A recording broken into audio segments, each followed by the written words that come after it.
Coba kita yang dulu masih SMA, SMP kelas 3, kira-kira kalau umur 15 tahun bisa nggak hidup di sini nih? Amazing. Mas Anies, kita dapat informasi, kita kedatangan teman-teman dari Indonesia Mengajar. Indonesia, mungkin boleh kita undang ke atas teman-teman Indonesia Mengajar, boleh satu perwakilan. Banyak mungkin yang pakai kemeja, oh boleh, siapa? Teman-teman dari Indonesia Mengajar. Tepuk tangan dulu dong.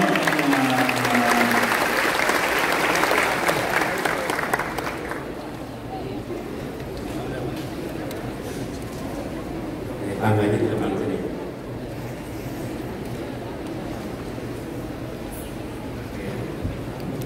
Silakan. Halo Pak Anies.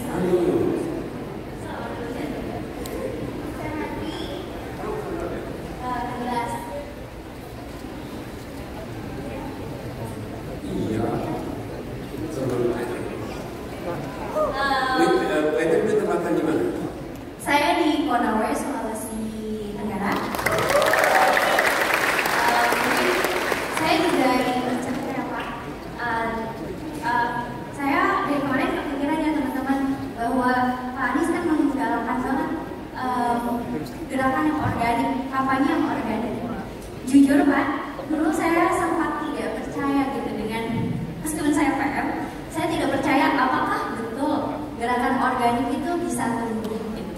Sampai akhirnya saya merasakan sendiri gitu ketika di Konawe, di angkatan saya mencoba mengajak PPI dari Sulawesi Tenggara, kemudian PPI dari Utrecht, kemudian dari Duta Bahasa Sulawesi Tenggara untuk kita sama-sama membuat perpustakaan atau taman baca di desa saya bekerja, di mana teman-teman desa saya itu 8 jam ditempuhnya dari kota kabupaten, dan teman-teman untuk mencapai daerah saya yaitu desa Lalomerui, teman-teman nggak bisa pakai transportasi umum karena di sana tidak ada. Jadi seperti anak PM pada biasanya Pak, saya numpang di mobil bak sayur, kemudian saya duduk bersama beras-beras dan kadang dengan kompor dan segala sayuran yang ada. Tapi hal itu yang tidak menyurutkan semangat saya. Nah, ternyata karena perjalanan yang panjang itu, saya tidak teringat pesan Pak Anies ketika Pak Anies bilang bahwa kamu di sana cuma 1 tahun, tapi lihat mereka menjalani itu seumur hidupnya. Hal itu yang membuat saya tergerak untuk mengajak orang lain bagaimana apa yang bisa kita lakukan sama-sama untuk memberikan akses yang setara, utamanya akses pendidikan yang setara untuk anak-anak di desa Lalomerui. Dan sampai saat ini, alhamdulillah perpusnya sudah bangunan resmi dari dinas dan buku-bukunya sudah lengkap, dan alhamdulillah anak-anak di desa saya sudah rajin membaca dan sekarang banyak yang sudah sekolah. Dari situ saya percaya bahwa ternyata gerakan organik itu ada ya teman-teman, karena memberikan semangat positif di sekitar kita itu akan menular, karena semangat positif itu kan betul-betul bisa menular ya dari satu orang ke orang yang lain. Kadang mungkin kita punya semangat positif tapi kita tidak punya komunitasnya, tidak punya teman yang untuk diajak bersama-sama, dan lewat Indonesia Mengajar saya merasakan itu. Dan saya boleh mendesak pada saat ini. Ada 2 pertanyaan yang saya ingin tanyakan. Kebetulan saya saat ini masih bekerja di daerah 3T, khususnya di Sumbar, di sebuah non-profit organization. Hal yang menarik bagi saya adalah saya menemukan teman-teman, ternyata teman-teman di NTT ini kritis-kritis dan pintar-pintar. Bahkan beberapa dari yang saya temui di sana Pak, mereka adalah penerima LPDP dan diterima di sekolah seperti Columbia, Pennsylvania, yang mana itu Ivy League untuk anak-anak yang dari Jawa ya. Maaf ya saya bukan Jawa santris, tapi saya membandingkan bahwa kita saja kesusahan gitu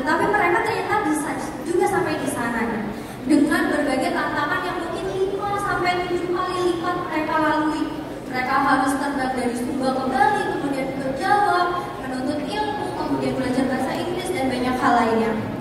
Nah, dari situ saya melihat ternyata mereka bisa mengkoneksikan antara kebijakan yang ada di nasional dengan apa yang ada di grassroots gitu Pak, di mana mereka yang lebih kenal dengan daerah mereka. Pertanyaan saya yang pertama, bagaimana strategi Pak Anies untuk menemukan dan memaksimalkan sumber daya manusia yang potensial ini untuk mengembangkan komunitas di daerahnya, utamanya untuk berkontribusi dalam menyelesaikan isu disparitas sosial dan ekonomi yang ada di wilayah 3T. Kemudian Pak yang kedua, oke, baik. Mungkin itu aja dari saya. Terima kasih. Ini, makasih pertama teman-teman semua. Setiap kali jumpa dengan mereka-mereka yang mau menjadi pengajar budaya ditempatkan di pelosok tanah air, saya selalu punya rasa hormat. Ya betul, kami menginisiasi programnya, tapi kami tidak berangkat. Yang berangkat itu adalah adik-adik seperti Becky ini dan berada di tempat-tempat yang terjadi.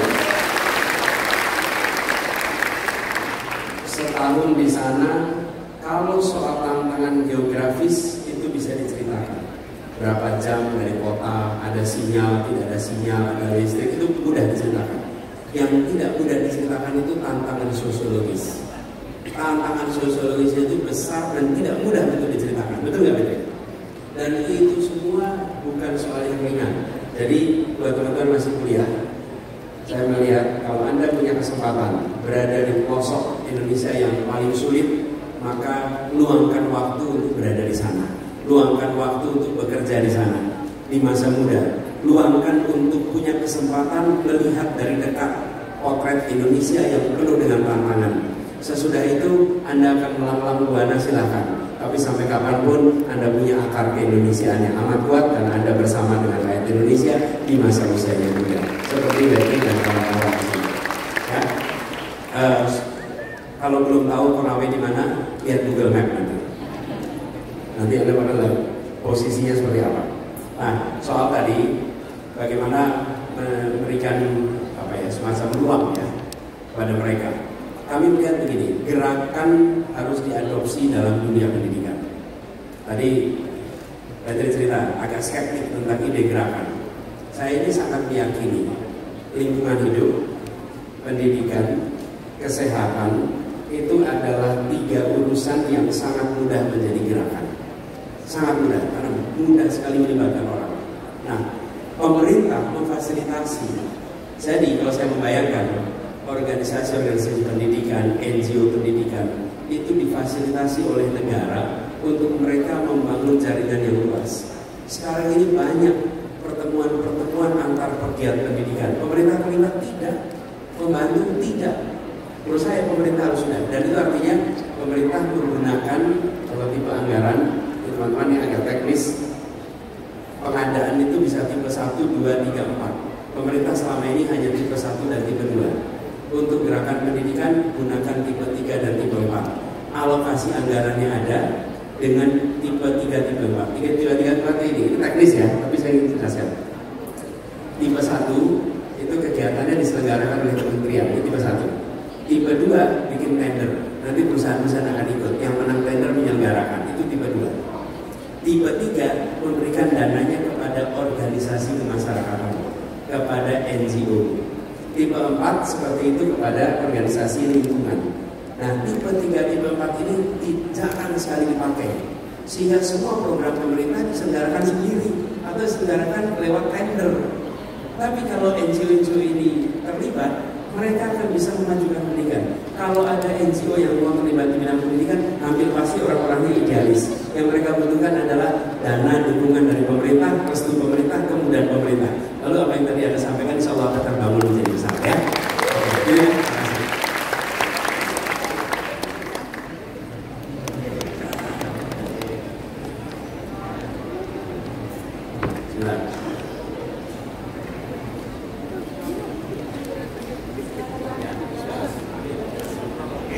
kasih.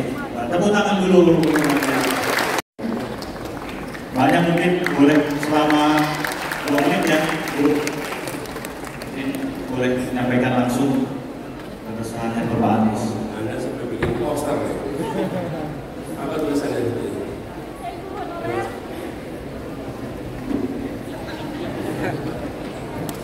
Saya guru honorer yang tidak bisa masuk dapodik dan sekarang nyambi jadi guru TPA di SD Agak dulu di SD Negeri Percobaan 2.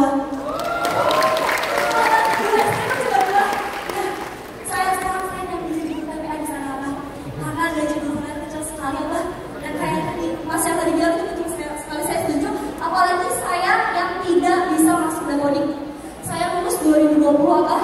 Saya sarjana COVID.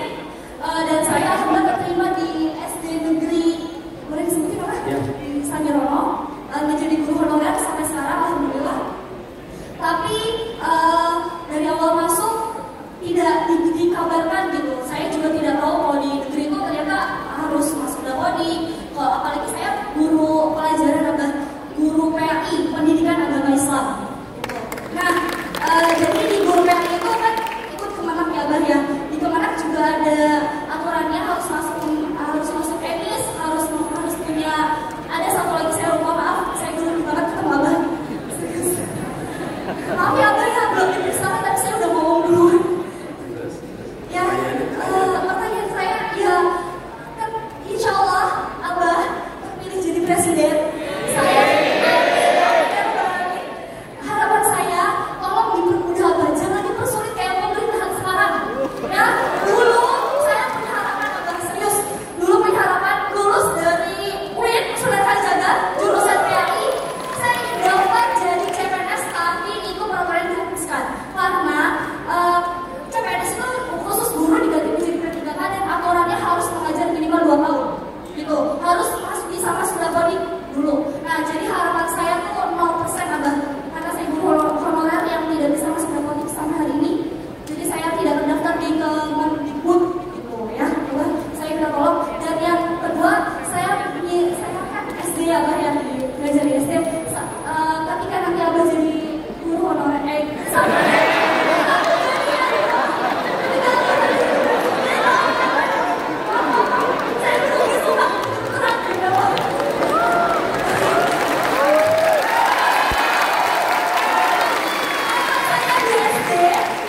jujur ya, anak SD zaman sekarang beda dari zaman saya dulu yang angkatan 98. Beda banget, nakal banget ya. Terus lagi nggak pernah ngerjain PR. Padahal PR apa ya? Kami sebagai guru tuh ngasih PR ya. Kalau yang punya anak, yang punya adik, yang belum PR yang bedakan. Nah PR itu tuh melatih anak-anak tuh untuk bisa disiplin, tanggung jawab sejak dini gitu. Tapi nggak pernah dia dikerjain dan kalau ditanya lupa, masa anak kecil lupa? Kita yang udah dewasa lupa wajar kan? Masa anak lupa? Padahal kerjaan kita ini beda. Terus selanjutnya apa? Guru juga Saya masih gak nyangka gitu. Terima kasih ya teman-teman yang di sana sudah memudahkan saya untuk maju untuk langsung. Terima kasih saya pada tahu sama mereka. namanya siapa? Amira mau bilang. Amira pakai H. Amira. Ya. Ada satu lagi. Saya cuma sedikit selain saya jadi guru PPA, saya juga nyambi guru jadi guru les yang bayarannya 1 jam cuma 35.000 teman-teman. Iya. Siapa? Iya. Iya. Terima kasih Abah. Amira, terima kasih sudah milih jadi guru. Terima kasih sudah milih untuk jadi guru TPA apalagi ya. Gini, yang soal ini nanti kita lihat soal administrasi. Yang penting gini, tadi saya bilang jangan sampai urusan administrasi dalam sistem yang sekarang itu dibiarkan. Tadi saya bilang kan kurikulum dan lain-lain ya yang kurang dikoreksi, administrasinya harus dibereskan supaya tidak menjadi beban. Oke, karena itu banyak urusan-urusan administrasi seperti itu.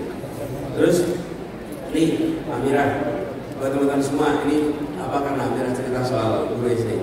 Dari semua jenjang pendidikan paling menantang jadi guru SD. Guru SD, guru TK itu paling menantang. Kenapa? Karena anaknya polos-polos, jujur-jujur. Jadi guru itu namanya Amira. Amira itu pemimpin perempuan Amira. Betul ya? Amira, ini pesan juga. Jadi ini saya selalu sampaikan sama anak-anak muda. Kalau menjadi guru SMA, ya tentu menantang, tapi mereka sudah bisa mengelola. Tapi anak SD, kalau Anda tidak menarik, mereka tidak tertarik. Betul.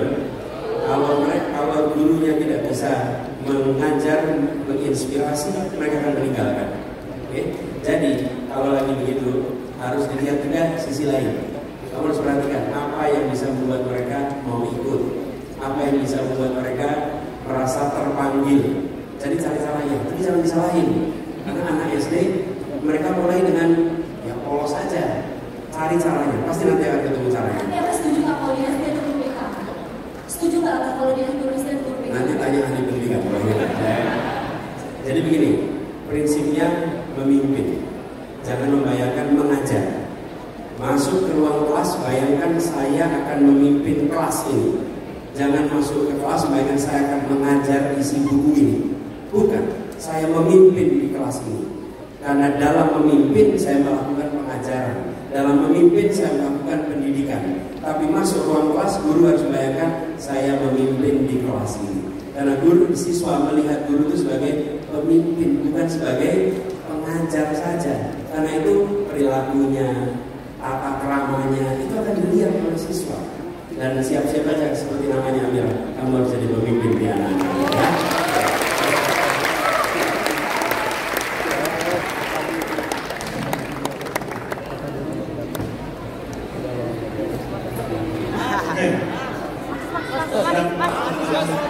Jadi karena waktunya yang sudah mepet, kayaknya kita akan langsung menghadirkan 3 penanya langsung ke depan, tapi langsung ditanyakan pertanyaan. Semangat?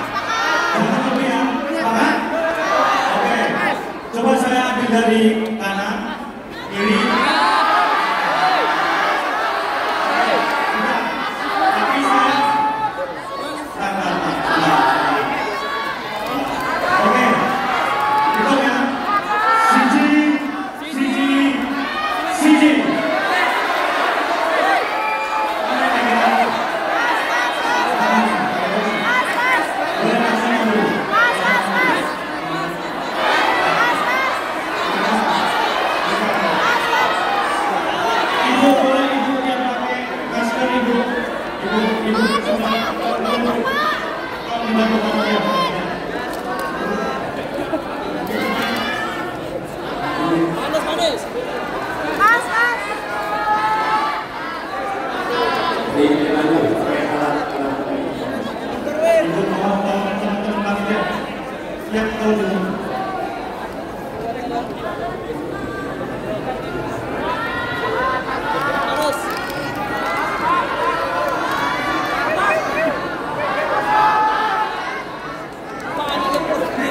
Satu lagi ya teman-teman, satu lagi tapi saya mau teman-teman yang masih duduk di bangku SMA. Teman-teman yang masih duduk di bangku SMA. Teman-teman di bangku SMA. Yang SMA. Oh boleh pakai batik? Boleh. Batik merah. Boleh batik merah.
Baik, terima kasih untuk tim Desafinis yang telah menyediakan pertanyaan kesempatan. Mungkin langsung saja Pak, keresahan sendiri saya juga, saya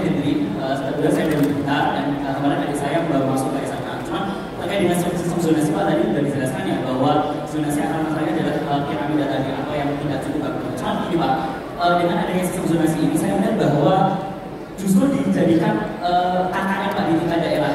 Terus saja di tempat dulu saya sekolah di SMA di Blitar, untuk masuk ke sana orang-orang bisa pindah kakak. Atau yang kedua, untuk bangkunya sendiri itu beli Pak 25 juta per siswa.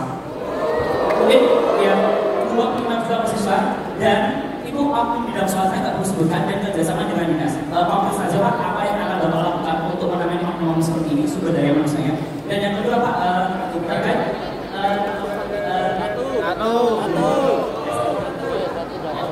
Yaudah ini saja Pak, mungkin terima kasih atas kesempatan ini. Iya, terima kasih Ari.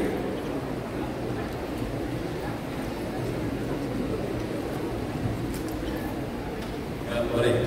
Oke, baik, selamat siang sebelumnya Bapak. Terima kasih atas kesempatan yang telah diberikan. Sebelumnya izinkan saya untuk memperkenalkan diri, nama saya Brina Najwa Mulia dari SMA Negeri 1 Yogyakarta.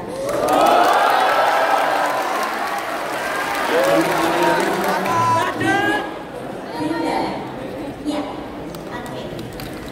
Jadi Bapak, saya ingin bertanya terkait kurikulum. Tadi kan sudah banyak ditanyakan di terkait kurikulum. Seperti yang kita tahu juga, sudah banyak perubahan-perubahan kurikulum yang ada di Indonesia. Tapi satu keresahan yang masih saya temukan, saya temukan sendiri, kemudian teman-teman saya juga temukan sendiri, yaitu adalah tentang gimana sih sebenarnya, apakah Pak Anies mempunyai dobrakan kurikulum yang baru agar pendidikan di Indonesia itu anak-anaknya tidak bingung setelah lulus SMA itu kira-kira mau ambil jurusan apa sih? Karena kan dari dulu sudah banyak perubahan kurikulum, tetapi akhirnya teman-teman itu sendiri tidak tahu selanjutnya mau masuk ke jurusan apa. Nah kemudian akhirnya salah jurusan dan berdampak pada SDM di Indonesia yang bingung, jadi bingung mau cari kerja apa. Seperti itu kira-kira Pak Anies. Terima kasih.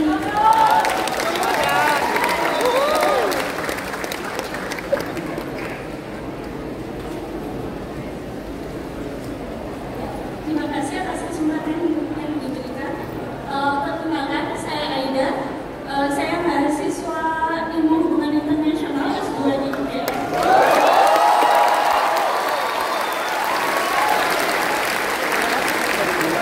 Kalau tadi Bapak Anies menyebut mengenai beasiswa PDP, alhamdulillah saya juga salah satu orangnya. Tapi yang ingin saya desak kepada Pak Anies adalah, saya waktu sekolah menengah itu terpaksa beasiswa saya dicabut Pak, karena untuk mendapatkan beasiswa tersebut saya harus masuk di sekolah itu. Tapi sekolah tersebut salah satu sekolah favorit di kota asal saya di Jombang, Jawa Timur.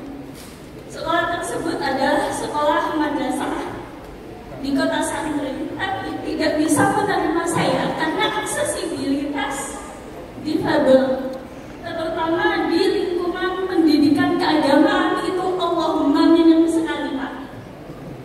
Jadi saya ingin mendesak Bapak, bagaimana agar pondok-pondok pesantren, terutama madrasah di Indonesia, madrasah swasta memang tidak terlalu bisa diikuti oleh negara, tapi setidaknya madrasah-madrasah negeri aksesibilitasnya harus diperbaiki. Memang sekarang sudah banyak ada di bagian depan gedung, tapi itu mereka bukan jalur landai, tapi jalur curam,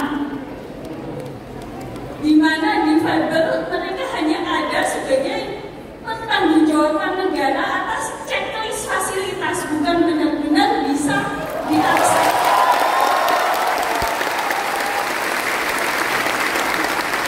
Tidak usah di madrasah atau berapa banyak sih pondok inklusi. Kalau pondok yang khusus segmented, pondok untuk teman-teman dengan gangguan penglihatan, pondok untuk teman-teman dengan low vision, dengan autis segala macam itu banyak. Tapi pondok yang benar-benar inklusi, di mana non-difabel dan difabel bisa bergaul dan bergabung dengan merasakan situasi dan kondisi sebenarnya pendidikan keagamaan itu jarang sekali. Lalu tidak hanya itu saja Bapak, saya tahu Bapak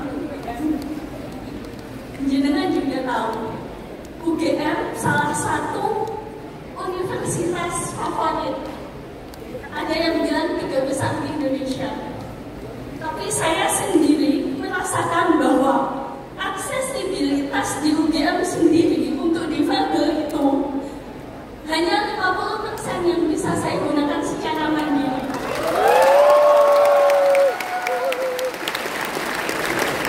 Ini UGM, bagaimana dengan universitas di provinsi lain? Ini UGM di Jawa, di kota pendidikan, di kota pelajar. Bagaimana dengan di luar Jawa? Jadi mohon Bapak untuk nanti jika ada pemenang tender atau program pemerintah, libatkan difabel untuk paling tidak mencoba semua fasilitas yang ada.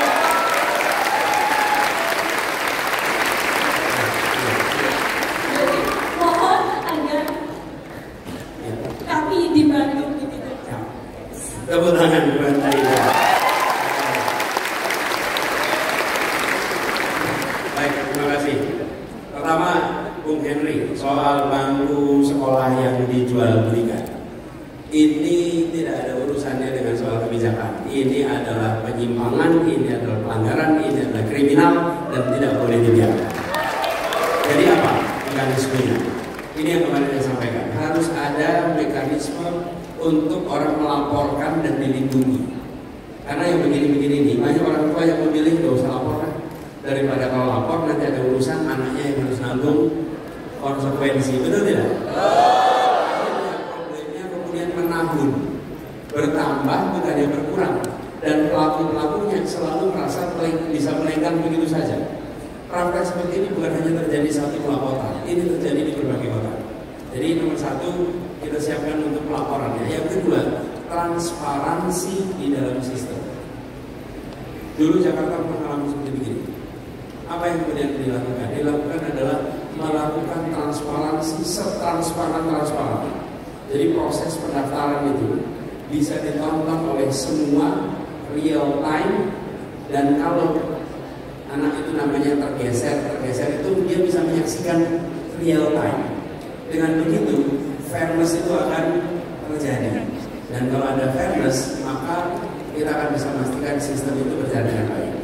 Lalu yang tidak kalah penting, melakukan rotasi guru ke berbagai sekolah, sehingga sekolah-sekolah itu memiliki komposisi guru yang relatif setara.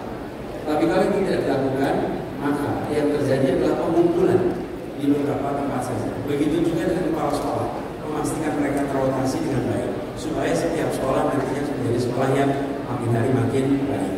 Itu kira-kira yang perlu dilakukan. Kemudian Garda, ini majusin dong biar bisa waktu ke depan ini. Nah ini Garda, ini SMA kelas 2. Ini lagi-lagi kita ketemu anak-anak muda yang luar biasa di Jogja ya. Terima kasih.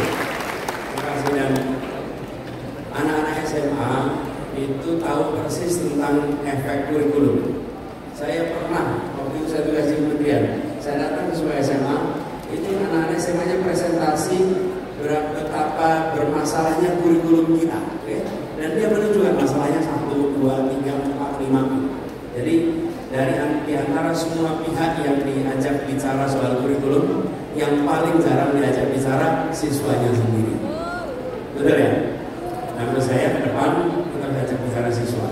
Yang kedua, begini teman-teman, soal bidang dalam kuliah. Ini yang kita harus bicarakan lebih jauh. Saya melihat sudah mulai ada peluang untuk sekarang mengambil mata kuliah di fakultas-fakultas yang berbeda-beda. Sekarang mulai ada peluang itu kan? Mulai ada peluang. Artinya apa?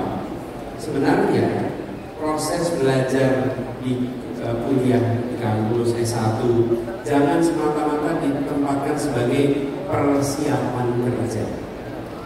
Jangan, tapi tempatkan itu sebagai pembelajaran untuk membekali dengan pengalaman yang di dalamnya ada pengetahuan. Jadi di kampus itu jangan hanya aktif di ruang kelas, aktif juga di luar kelas, dan tidak dibatasi hanya satu bidang, lengkapi dengan berbagai macam bidang. Luaskan pengalaman itu. Karena begini, kita menyukai satu bidang ketika SMA, nanti ketika kuliah akan ketemu wawasan yang lebih luas lagi. Dan ketika kita kuliah aktif, akan ketemu wawasan lebih luas lagi. Jadi jangan mengunci diri dengan saya harus di sini, saya akan pindah ini, perluas saja. Jadi menurut saya justru keberanian untuk belajar lebih luas, keberanian untuk mencoba yang baru itu yang dibutuhkan. Dan Beda ini sudah jadi contoh. Beda punya pilihan, tetap aja di Cokroaminoto atau sana di kelas bersama apa ini. Saya Beda memilih untuk datang ke sini, memilih untuk memperluas wawasan, memperluas jaringan. Beda sudah mengerjakan apa yang tadi saya katakan. Mudah-mudahan nanti Beda bisa memanfaatkan peluang yang ada untuk dia ya. Terakhir Aida, ini yang disampaikan Aida tadi soal aksesibilitas. Teman-teman, penyandang disabilitas termasuk masyarakat yang hari ini paling jarang dapat perhatian, paling kecil dapat perhatian. Karena itu kami komitmennya Aida, ada 4 kelompok masyarakat yang harus dapat perhatian dari pemerintah, prioritas. Kalau 4 kelompok ini diperhatikan, sisanya aman. Siapa kelompok itu? 1, penyandang disabilitas. 2, ibu hamil. 3, anak-anak. 4, lansia. Jadi kalau membuat fasilitas harus membayangkan untuk 4 ini. Kalau membangun apapun untuk 4 ini. Kalau yang 4 ini disiapkan, yang lain aman. Misalnya gedung aman anak, gedung aman untuk orang tua, gedung ramah untuk ibu hamil, gedung ramah penyandang disabilitas, yang lainnya aman. 4 ini. Nah, insya Allah Aida nanti menjadi komitmen yang baru harus melibatkan 4 komponen ini, sehingga fasilitas-fasilitas yang dibangun baru harus menyiapkan untuk penyandang disabilitas. Yang sudah terlanjur secara bertahap dikoreksi. Ini kami lakukan di Jakarta. Saat kami bertugas di Jakarta, semua pembangunan gedung baru harus melibatkan penyandang disabilitas dan harus ramah untuk disabilitas. Harus, dan itu sudah dikerjakan. Lalu gedung yang lama dikoreksi secara bertahap. Dengan begitu, maka fasilitas-fasilitas yang ada makin hari bisa semuanya nanti ramah penyandang disabilitas. Itu teman-teman bisa lihat fasilitas umum di Jakarta sekarang fasilitas yang ramah penyandang disabilitas karena secara bertahap itu kita kerjakan. Nah, lalu ada satu hal. Ketika kami ingin menjadikan ini sebuah program.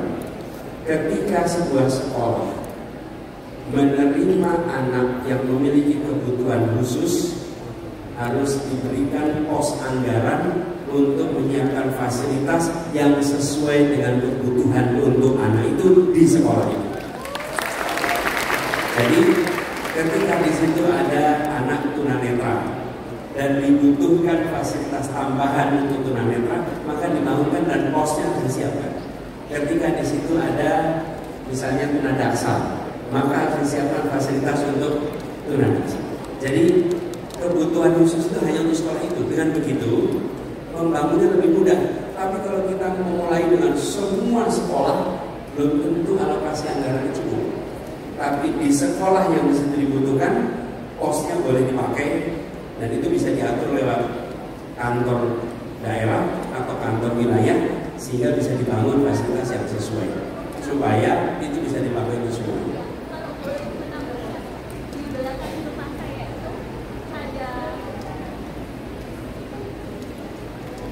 Jadi di belakang rumah itu alhamdulillah ada madrasah kecil Pak. Karena saya ingat saja waktu menempuh pendidikan dasar, saya memberanikan diri untuk ke karena madrasah ya di bawah Kementerian Agama. Tapi ternyata tidak ada pos karena di madrasah aku itu ada 5 difabel dari mulai tunadaksa sampai yang difabel mental tidak ada. Tapi ternyata di Kementerian Agama di kantor kecamatan itu tidak ada pos. Yang ada pos itu di UPT Pendidikan. Waktu kami ke UPT Pendidikan langsung dibilang itu di bawah Kementerian Agama. Kami memang ada program untuk shadow teacher dan lain sebagainya, tapi langsung di Pinpong itu milik Kementerian Agama. Sebetulnya karena memang sesungguhnya posnya belum disiapkan khusus. Harus ada pos untuk dukungan penyandang disabilitas yang itu bisa digunakan oleh Pemda, baik itu untuk urusan di bawah Kementerian Agama maupun di bawah Kementerian Pendidikan, sehingga semua yang membutuhkan di daerah itu bisa menggunakan dananya untuk fasilitas bagi penyandang disabilitas, gitu ya.